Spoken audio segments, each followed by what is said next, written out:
Olá, sejam bem-vindos ao canal Ricardo Felício Oficial no Rumble ou no Odissê e eventualmente no Farol do Brasil do YouTube. O frio continua não dando trégua no hemisfério norte. Mesmo em áreas da Europa e boa parte da Rússia, onde essa estação sempre foi marcada por grandes nevascas e frio intenso, o inverno de 2025-2026 tem deixado o seu legado. Além desses, boa parte do Japão está há 2 meses sob frio intenso que tem prejudicado em demasia a população, especialmente nas ilhas do norte. Quanto aos Estados Unidos, o frio também tem provocado transtornos por quase 80% do país. Neste final de semana, de 20 a 22 de fevereiro de 2026, uma tempestade histórica atingiu o nordeste do país de forma avassaladora, mas com consequências nos estados do sul e centro-leste. No caso, tivemos a presença de um imenso ciclone extratropical gerado por um sistema frontal também imenso, que seguiu a costa leste, derrubando as temperaturas, ao mesmo tempo que fornecia umidade do oceano para provocar fortes nevascas sobre a área continental costeira. Embora tratemos hoje de um ciclone extratropical, meu convidado de hoje é o professor Marcel Ligabot, que vai nos trazer as últimas informações e a sua vivência recente sobre a tempestade de neve que aflige a costa leste dos Estados Unidos. Bem-vindo, professor Marcel, ao canal Ricardo Felício Oficial mais uma vez. Obrigado pelo convite, sempre um prazer. Bom, e aí nós estamos com uma das tempestades mais severas no Nordeste dos Estados Unidos dos últimos 10 anos, é isso mesmo?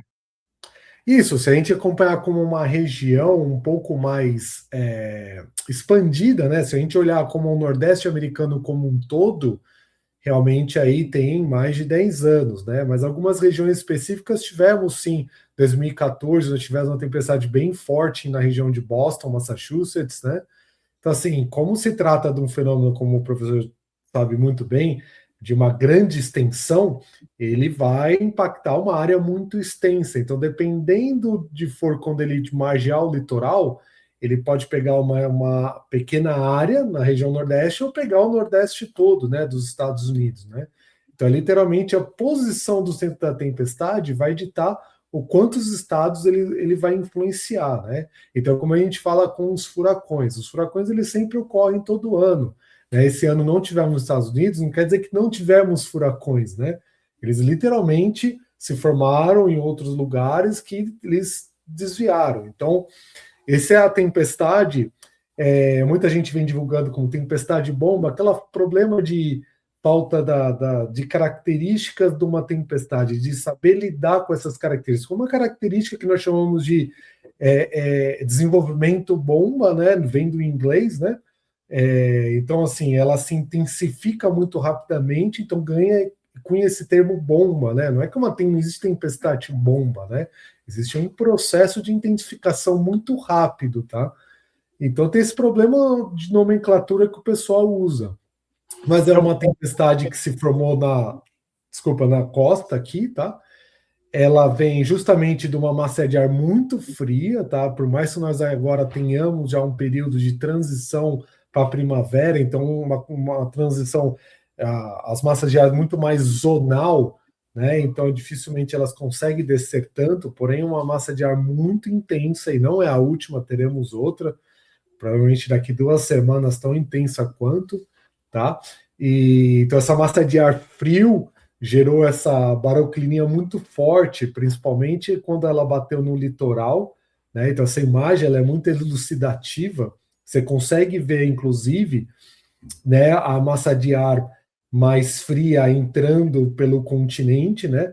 Então você vê a massa de ar quando ela vai em direção ao oceano, ela por conta da umidade, o calor maior da superfície do mar do que da superfície, então forma essa formação de nuvens na costa dos Estados Unidos, né? Então é muito interessante essa imagem, né? E você vê essa linha de tempestade bem lá no Oceano Atlântico, né? Percorrendo aí em torno de 2 a 3 mil quilômetros, de extensão é justamente a linha frontal da tempestade e o centro dela, né, o centro de baixa pressão margeando a costa, tá?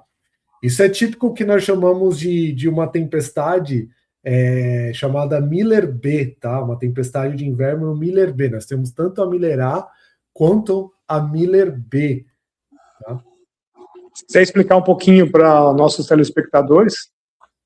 Com certeza, assim, quando ocorre a Miller B, quando ela vem do continente, a área de baixa pressão vem do continente, chega no oceano e vai margeando em sentido norte-nordeste, tá?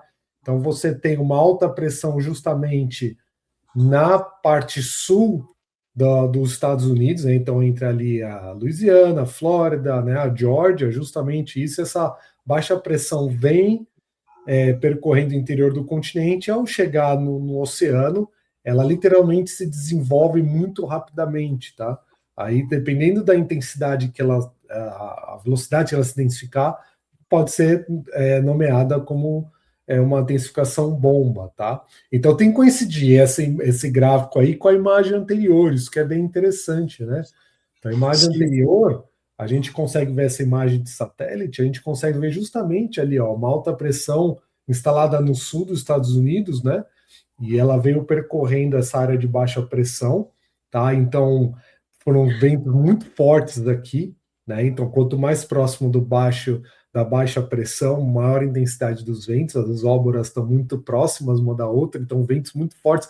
Eu escapei da neve aqui na Carolina do Norte, né? O tempo está aberto aqui, como mostra no mapa, mas vento muito forte, a temperatura agora está em torno de 4, 5 graus, sensação térmica negativa, por conta da velocidade dos ventos, né?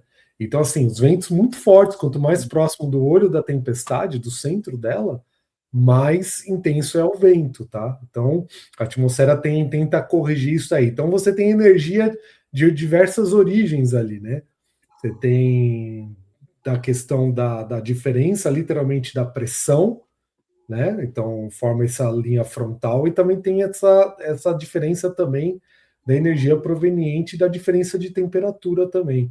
Então uma tempestade bem complexa devido ao seu tamanho, inclusive, né? Então acho que o senhor é o mais indicado para ver essa imagem aí, né? Só lembrando aos telespectadores nossos que aí se trata de um ciclone extratropical, né? Diferente do que o professor Marcel normalmente estuda, mas hoje nós estamos convidando porque ele tem aí a expertise de estar lá no fenômeno, né? Embora tenha escapado da neve, porque está bem naquela partezinha que está aberta da imagem que vocês estão vendo, né? Onde tá a pressão está mais alta, mas ele sabe, ele viu o que está acontecendo, né, professor? Ah, com certeza. E acabei de vir do norte também, então assim, na verdade eu até estou conversando com a minha esposa, estou cansado da neve.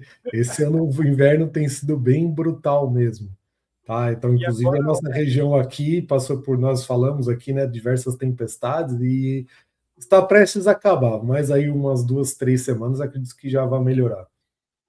perfeito. E aqui tem o tipo A, né, que o senhor mandou aqui para a gente, só para o pessoal entender que é a diferença da, da estrutura de formação, né?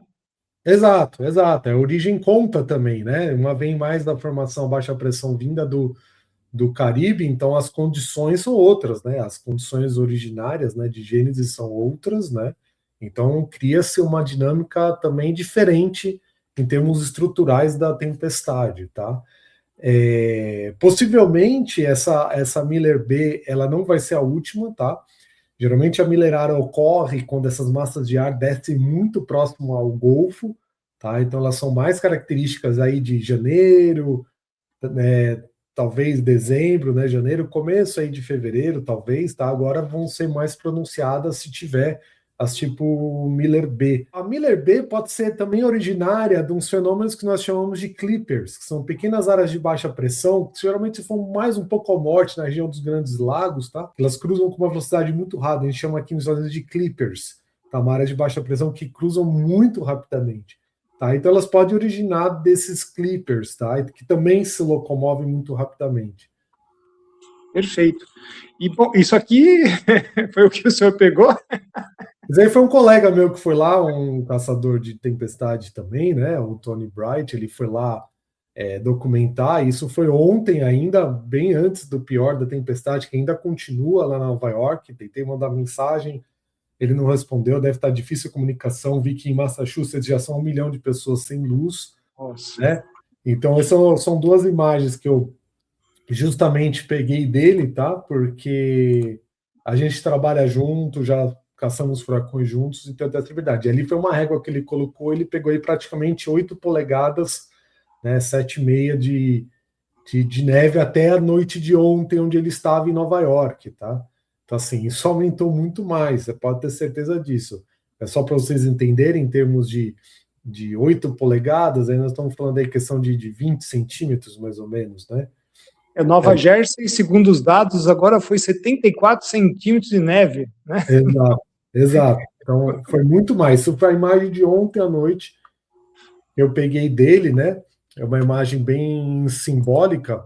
Eu também tenho, assim, algumas imagens, não são minhas porque eu não fui atrás dessa tempestade, mas são as imagens legais que o senhor pode mostrar aí também, que para o pessoal, para o público, ter um pouco mais de noção do que é uma nevasca quando você fala, né? São 70 centímetros, 50 centímetros, né? O que isso representa? Porque às vezes os números, né, não dá uma noção muito grande do que representa isso. Visualmente, talvez ajuda você a entender, tá? Nós estamos falando aí, pessoal, em questão de 24 horas você ter essa quantidade de precipitação. É muita coisa. Então, você tem queda de energia, tá? O gelo é pior, né? A relação de 8:1 entre gelo e neve. Então, o gelo, ele, em teoria, pesa mais. Então, quando tem queda de gelo, é pior, mas neve acumulada também. Começa a quebrar galhos, algumas árvores começam a cair em rede elétrica. Então, você tem queda de energia bem disseminada por toda aquela área. Né? Então, aí são milhões de pessoas que possivelmente já estão ou ficarão sem energia nas próximas horas ou dias. Tá? Olha só, Foto quarto, né? Para entender um pouco mais o que significa quando fala, olha, em 24 horas nevou cerca aí de 50 centímetros, né? O que isso significa? A gente aí no trópico, a gente tem uma noção muito melhor com chuva, obviamente, né? Mas imagina que a neve, ela é cumulativa, né? Ela cai, ela fica lá, ela vai se acumulando. A água não, né? Depende, né? Se tem um escoamento de água, obviamente ela não acumula, né? Então, a neve tem essa questão, né? E é pior, porque aí de experiência, professor, de ver nessas regiões, essa neve, ela é bem fofa, né? Então, você pisando, você compacta ela. Compacta. Em alguns lugares aí ela derrete literalmente, aí pior, porque se continua frio, né? Geralmente depois da nevasca vem o frio, né? A nevasca até a temperatura é razoável, né? Aí piora, porque aquela água, vira gelo, né? Então aí fica pior. Aí acontecem os acidentes de carro, né? Cria aquela película de gelo, literalmente, na superfície, nas calçadas, nas ruas, né? A neve você vai, né? Você vai arrastando. Agora, quando passa a nevasca, né? Aí o que tiver ali de umidade, com o frio, ela vai virar gelo, né? Então, qualquer líquido, água, porque você compactua a neve, você vai compactando, né? Aí que vem o pior. O próprio, se você mesmo largando a neve, né, os dendritos, eles vão uma hora juntando e tirando aquelas bolhas de ar, eles vão se congelando cada vez mais, né, mesmo se você não compactar, naturalmente ele vai acontecendo isso também, né, e aí vira uma espessura de gelo, às vezes de 2, 3 centímetros, né, porque vai tirar todo o espaço, né, e aquilo ali não tira mais, nossa, aquilo demora demais para derreter, é pior, né, muito pior para derreter aquilo ali. Eu só queria compartilhar mais uma imagem de satélite, que é interessante talvez o pessoal entender um pouco melhor a questão da estrutura, né? Porque ele mostra um pouco as luzes já lá no amanhecer, desculpa. Então mostra as luzes ali na parte oeste dos Estados Unidos, na região dos Grandes Lagos, né? Então você vê que o tamanho, a dimensão, a proporção do que nós estamos lidando, né? Por isso que pode falar a maior tempestade nos últimos décadas. Com certeza, dependendo se o centro da tempestade tivesse um pouco mais a leste, ela não abrangeria uma área tão grande, né? Mas ela está literalmente margeando a costa. Isso é algo que é muito preocupante. Então, por exemplo, não sei se eu consigo compartilhar isso daqui, ó, que ela é bem, se o senhor conseguir colocar esse vídeo, porque ele é bem, mostra o centro da tempestade margeando bem próximo à costa, tá vendo? Cidade de Sim. Nova York e Boston. Por isso que realmente, se analisarmos a região Nordeste como um todo, realmente das últimas décadas é uma tempestade bem intensa, tá? Às vezes ela interfere mais uma tempestade Miller B mais na região Nordeste em termos de proximidade com o Canadá e menos com Nova Jersey, que é a parte litorânea, né, central dos Estados Unidos. Essa está margeando bem a porção central e nordeste. Então está impactando uma área muito grande. Tá? E é interessante, né, que a entrada de umidade que está na avante do sistema vai jogar essa umidade para a parte fria, colaborando com cada vez mais precipitação de neve, né? Com certeza, é exatamente isso. Lembrando, né, como o mar ainda ele está quente, tá?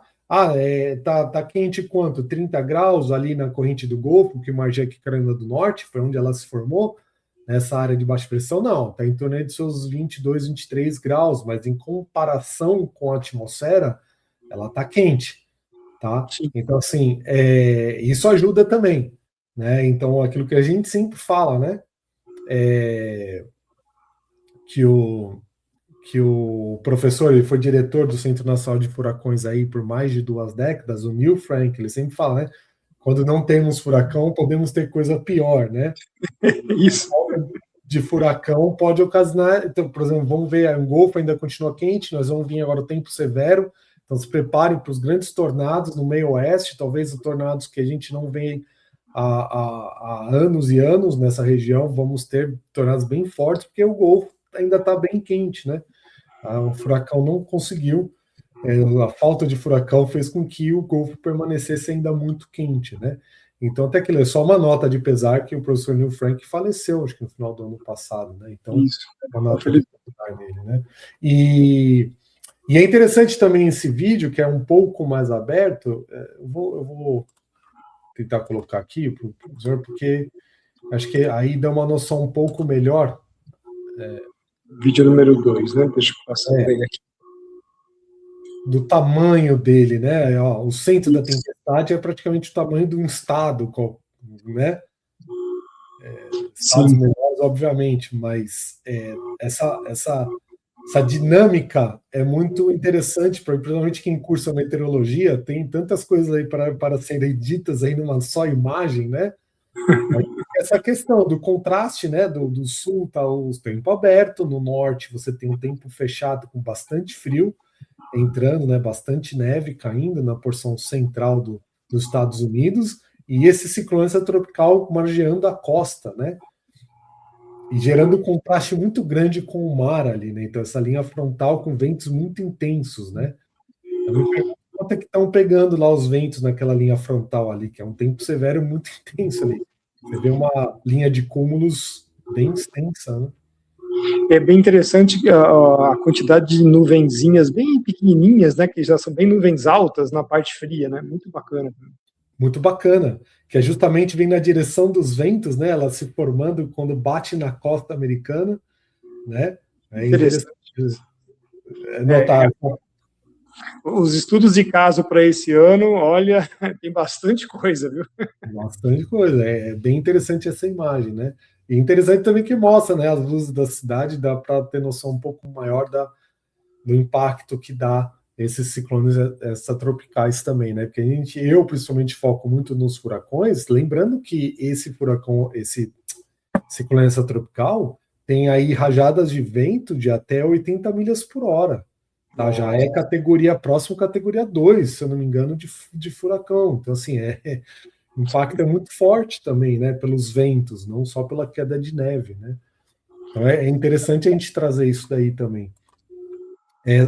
Se você quiser fazer um paralelo com furacões, né? Sim, sim. Pela força de vento, né? E aí uma escala muito maior. Né? Exato, exato. Agora, nós também temos aqui até então, né? Até então, né? Então, assim, é o que foi reportado. E vão vir, como o fenômeno está ocorrendo, né? novos dados serão obtidos, né? Mas imagina que até então, né? Olha a queda de neve até então, na parte da manhã, né? Isso foi coletado às 10h30, horário local, tá? Que daria Nossa. a Zulu 4h30, mais ou menos. Então seria aí, ó, lugares com mais de 20 ah, ah, polegadas de Polegadas, né? polegadas. É bastante coisa, tá, pessoal? Cada Nossa. 10 cada 12 polegadas um pé, nossa senhora, é bastante coisa. Estamos falando de mais de 2 pés de chuva. É bastante coisa, é bastante coisa. Bastante coisa mesmo. E aí também impressiona pelos ventos, né? Em Nantucket, em Massachusetts, fica lá na ponta mais extrema leste, numa região chamada Cape Cod, né? E lá em Nantucket registrou 83 milhas por hora a rajada de ventos. Rajada de vento, gente. Que Rajada de coisa ventos. maravilhosa. É muito forte, cara. E você vê por toda a extensão de Massachusetts, até ali em Long Island, né? Ventos de 67, lá em Nova York, Long Island. Até aí na cidade de Nova York, aeroporto JFK, 60 milhas por hora, isso já está beirando um furacão categoria 1, tá? Tá bem para onde seria uma tempestade tropical, mesmo vento, tá? E rajada de vento. O interessante é a concentração, né? Quando a gente vê os valores de neve precipitada, como está bem pertinho mesmo da costa, né? Você vai mais um pouquinho para o interior, já cai 6, 4, 2, 1, né? Está bem realmente limitada, né? Com certeza, porque assim, é aquilo que eu falei, dependendo de onde for o posicionamento do centro da tempestade, faz total diferença. Então, às vezes, isso a gente também tem que saber comunicar, né? A posição deles vai fazer com que seja uma tempestade catastrófica ou não. Se ele deslocasse um pouco mais a leste, talvez nós nem estaríamos falando disso daqui agora. Por isso está um pouco mais a Exatamente. leste. Aí eu me pergunto, se ele tivesse um pouquinho mais a oeste, abrangeria uma área ainda maior, né? Talvez o impacto fosse maior ainda, né? Gente, muito bacana isso aqui. Aí tem olha que bacana isso aqui. Isso aqui é história, hein? O professor Kerry Mock quando tem como fenômeno climático, ele já levanta os dados na base de dados deles, né? Dele, e qualquer dia a gente pode chamar ele para uma entrevista aqui, ele é bem solícito, né? Eu mantenho uma comunicação até que constante com ele, e porque é interessante, ele sempre traz dados, né, muito antigos, né? Então ele coloca, parece que essa tempestade lá em Rhode Island, né, a capital Providence, parece a de 1857, né? Olha só É a que bacana. descrição desses dados, ó, descrição do que da época, né? Ó, lá na última linha está falando, né? Em torno de 18 polegadas De de neve. neve até então, né? Então, assim, coincide com o que nós estamos detectando ali, né, nessa mesma tempestade. Então, esses fenômenos invariavelmente ocorrem, né? De tempos em tempos, e às vezes, dependendo da origem, da proximidade deles da costa, viram tempestades que ficam marcadas na história. Eu acredito que essa ficará também. Né? Não é todo ano que teremos uma Miller B tão próxima ao litoral, tão intensa, né? Porque lembrando, a Miller B, quando ela vem numa época de inverno bem ah, intenso, também tem que coincidir com a corrente do Golfo também muito quente. Então, talvez se tivéssemos tido alguns furacões próximo à costa aqui nos Estados Unidos, talvez o contraste não teria sido muito grande, talvez ela não tivesse sido tão intensa, entendeu? Então, Sim. são vários fatores que têm que se coincidir para a gente ter uma tempestade nessa magnitude, né? São vários fatores que têm que ocorrer no lugar certo, no momento certo. Essa em particular que o pessoal está falando, né, vai ser lembrada por algumas gerações, né? Até o pessoal das notícias estava falando. Mas é interessante, né, que esse inverno, de maneira geral, 2025, 2026, inverno do hemisfério norte, a gente categoriza assim, né? O professor Marcelo também lembra dessa parte de classificação. Mas está pegando o hemisfério norte inteiro, né? Isso que é marcante. Então, quando o pessoal fala que realmente é uma situação que não se vê há quase 40 anos, é bem real isso, né, professor? Exato. Não, assim, óbvio, eu não tô aqui há tanto tempo, assim, 40 anos tal, mas, assim, de longe, é o inverno mais intenso que eu já passei aqui, assim, de longe. E de Uhum. muita gente já conversando que mora aqui há mais tempo, né? Bem, a gente sente na pele isso mesmo, né? É um frio que persiste, né? Essas massas de ar são persistentes, tão persistentes. Então, assim, eu não acho que a gente vai ter uma constância tão grande nos próximos anos assim, porque realmente alguns fatores têm que coincidir, né? Então, Uhum. assim, eu acredito que o ano que vem talvez não seja tão intenso essas neves e que realmente fique marcada como uma das mais intensas nas últimas décadas, porque é algo um pouco fora do comum mesmo que a gente está passando. Assim, eu nos estados do norte, eu já peguei ali esse ano, mês passado, em Indiana, peguei ali menos 25, né? Tem temperaturas bem baixas, assim, que persistiram por dias e dias, né? Uma massa de ar bem intensa, né? E vai vir mais, viu? Esse é o problema, né? Então, esses vórtices polares, né? Ele tem a tendência de continuar ainda criando essas quebras nas ondas, né? Dos jatos polares. Então, a tendência é que realmente continue trazendo frio aqui na parte continental dos Estados Unidos. Eu acredito que por mais 2 ou 3 semanas, né? Então, assim, inclusive tem uma perspectiva de que daqui a 2 semanas, né, de questões de 10 dias, a Groenlândia passe também por um frio muito intenso, né? Até eu vi umas reportagens, ainda não fui muito atrás, porque é coisa que está sendo colocada hoje, né? Sim. Que a temperatura esperada para a Groenlândia vai ser de próximo a menos 90 graus. Literalmente o recorde que é quando teve o Pinatubo, né, em 91, que foi menos 90 graus, se eu não me engano. O Então, recorde está na Antártida em 1983, né? O oficial. Agora não sei se tem algum outro extraoficial, né?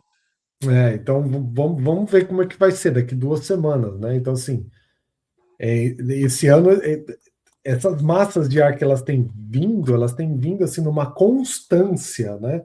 Muito grande, né? Porque eu já peguei, óbvio, neve aqui nos Estados Unidos é praticamente normal, né? Mas assim, aí você tem um período bom, né? Um tempo mais estável, tal, mas aqui tá constante mesmo, né? Assim, tô vendo reclamação de pessoas postando, agora que eu comecei a arrumar a grama do meu jardim, vem outra nevasca, né? Assim, para quem vive na neve, o problema é quando ela se torna constante. Que assim, um feriado ou um final de semana com neve, às vezes é até agradável. Você leva as crianças para brincar, tem aquela parte mais lúdica. Mas depois, se ela persiste por 1, 2, 3 meses, né, você tem queda de energia, você tem o problema de fornecimento de água, até todo o seu deslocamento, né? De produtos. Óbvio que grandes cidades você tem uma estrutura muito melhor, mas o interior às vezes fica um pouco mais isolado. Às vezes a gente cansa de ver, dirigindo pelo interior dos Estados Unidos, lugares bem isolados que eles sofrem sim com falta de energia, falta de abastecimento de água, né? Quando tem essas grandes tempestades, né? Que às vezes a gente fica focado onde chama atenção, Nova York, a cidade, né? Isso ocorre também nos furacões. A gente esquece um pouco da área um pouco mais continental, um pouco mais no interior, que sente mais um impacto, né? Porque às vezes a mídia, até os recursos financeiros não estão ali, mas então eles acabam sentindo de uma maneira maior.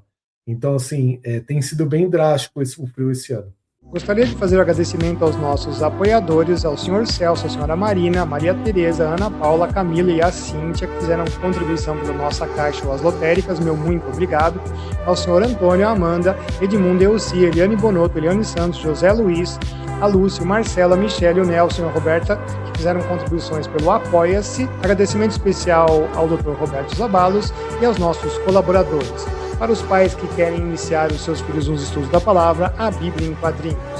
Considere você também ser um apoiador do nosso canal, através de lotéricas, pelo Banco Nossa Caixa ou pelo Apoia-se. Meu muito obrigado, estou sempre orando por todos vocês. Tem mais alguma imagem, professor, que você quer mostrar? Eu acho que é isso, eu acho que essas imagens, como está acontecendo o fenômeno agora, a gente vai começar a receber mais imagens agora do pessoal. Infelizmente, do Tony eu não consegui comunicação, né? À medida que ele for mandando para mim, eu também posso divulgar essas imagens, né? Infelizmente, nessa eu não fui, tinha acabado de chegar do norte dos Estados Unidos, né? Eu também preciso um pouco de descanso, né? Ninguém é de ferro, né? E o Mark também estava num cruzeiro, então também perdemos essa tempestade, né? Mas também, assim, a gente evita se expor em condições tão adversas, porque, assim, pessoal, é muito perigoso você dirigir, e, assim, não é dirigir aqui do lado, nós teríamos que deslocar em questão de 1.000, 1.500 quilômetros, né? Você se expor a essa condição, não é muito arriscado, né? Você dirigir longas distâncias, por mais que o nosso carro tenha as condições de ir, é muito arriscado, né? O pessoal Sim. não entende que assim, você ficar preso numa nevasca com ventos de acima de 120 quilômetros por hora, né? Nossa, É vida e morte. Você é. cai no seu carro, acabou o combustível, o que, que você vai fazer? Ninguém vai te resgatar, né? O combustível ele acaba até muito rápido, né? Que você liga o aquecedor e tudo, vai muito rápido. Não é simples, e nem vai chegar o resgate, ninguém consegue chegar até você. Né? Então, assim, é uma situação muito adversa, né? Por isso que a primeira coisa que se fala é não se exponha, não dirige, entendeu? Fique em casa, pode ter queda de energia, tudo bem, mas tem como você se adaptar, né? Estando em Sim, casa, estando protegido. Agora, exposto na rua, o pessoal, de novo, tentar trazer sempre, né, professor, para o cotidiano da vida das pessoas no Brasil. Quando vê essas tempestades violentas, você vê, né, reportagens, rajadas que chegaram a 120 km por hora. Imagine isso com neve e com frio que passa facilmente abaixo dos 10, 20 negativos, entendeu? Condição de nevasca é Blizzard, outra né? coisa. O Blizzard causa aquele blanqueio, né? Você não consegue ver nada, né? Fica tudo terrível. A pessoa estiver andando na rua, ela não acha nem onde está andando, encontra a árvore, bate em carro, é atropelada. É muito perigoso. Isso é É muito muito perigoso. perigoso. E como as imagens mostraram, uma área muito extensa, não é uma questão localizada, como às vezes uma cúmulo-nimbus aí no Brasil, né?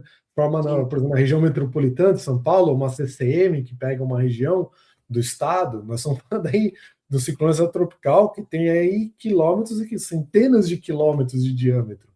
Então não é simples, na hora que você está ali no meio, não tem muito como você sair dali. esse aí a gente fala, ciclone tropical com o pezinho no polar, né? Exato. Ele está quase na linha da divisão do polar. Puxa, professor, muito obrigado por você trazer aí a expertise e os dados assim que o senhor conseguiu pegar rapidamente, né, dessa essa tempestade violenta de neve que ocorreu aí esse final de semana, né? O pessoal dos Estados Unidos se preparou, o pessoal da costa nordeste, né, mais da parte leste e a nordeste, mas o interior tá só no frio, né? Eles não tiveram o problema da nevasca tanto, como a gente viu nas imagens, né? Localizou mais na parte costeira mesmo. Mas obrigado pela sua presença, professor. Gostaria que o senhor fizesse suas considerações finais aí. Seja bem-vindo, caso aconteça, e eu acho que vai acontecer, mas caso o senhor pode vir aqui conversar mais um pouquinho com a gente. Obrigado pelo convite. Me sigam lá nas mídias, né? No YouTube, tudo sobre furacões, no Instagram, Prof. Marcel Ligabô. Eu sempre trago lá imagens, novidades, à medida que esses fenômenos vão ocorrendo, né? Agora vão vir aí em abril, maio, é o tempo das tempestades severas, como nós chamamos aqui no interior dos Estados Unidos. Então, toda a porção central americana das grandes planícies, onde ocorrem os grandes tornados, né? Então, esse ano tem tendência a ser forte também. Então, antes de ocorrer os furacões, aí tem a temporada dos tornados, tá? Que nós vamos ter que acompanhar isso de perto. É um lugarzinho bacana, né? Como a gente falava, lembra na aula, professor? Você quer um barril de pólvora cheio de dinamite, é os Estados Unidos, né? Tem de tudo. A escolha do freguês, né? Sem Mas é falar isso. na costa oeste, que é o clima mais seco, desértico, que está também com baixa pluviosidade esse ano, né? Eles estão bem atrás do índice médio normal de chuva, é o oposto do leste, né? Então Daqui a também pouco Santana, né? Também começa o Santana, os incêndios, e assim vem, né? e É, assim, e assim vem. Professor, muito quando a gente obrigado. fala que o que o Brasil é uma terra abençoada, a gente tem o que realmente nesse quesito ele é muito mais tranquilo do É que muito aqui. mais tranquilo, exatamente. Porque Professor, justamente é uma área continental muito exposta, né? sim. E os dois oceanos, né? O Pacífico, que não tem nada de Pacífico, e o Atlântico Norte, que é um terror, né? O Atlântico E ao Norte não é sul você tem o Golfo, que sempre é o quente, é uma banheira quente, e ao banheira norte quente. você tem o caminho aberto para a massa polar, né? Então, Nossa, é tudo de bom. Bom, para gente que gosta de meteorologia, é tudo de bom. é, É. Tá bom, professor. Muito obrigado pela sua presença mais uma vez, viu? Deus abençoe o senhor, a sua família e o seu trabalho. obrigado, até mais. Bom, espero que vocês tenham gostado do nosso vídeo de hoje, que foi uma entrevista rápida e curta do momento atual na meteorologia nos Estados Unidos. Um grande abraço para todos, fiquem com Deus e até o nosso próximo vídeo, pessoal. Até lá!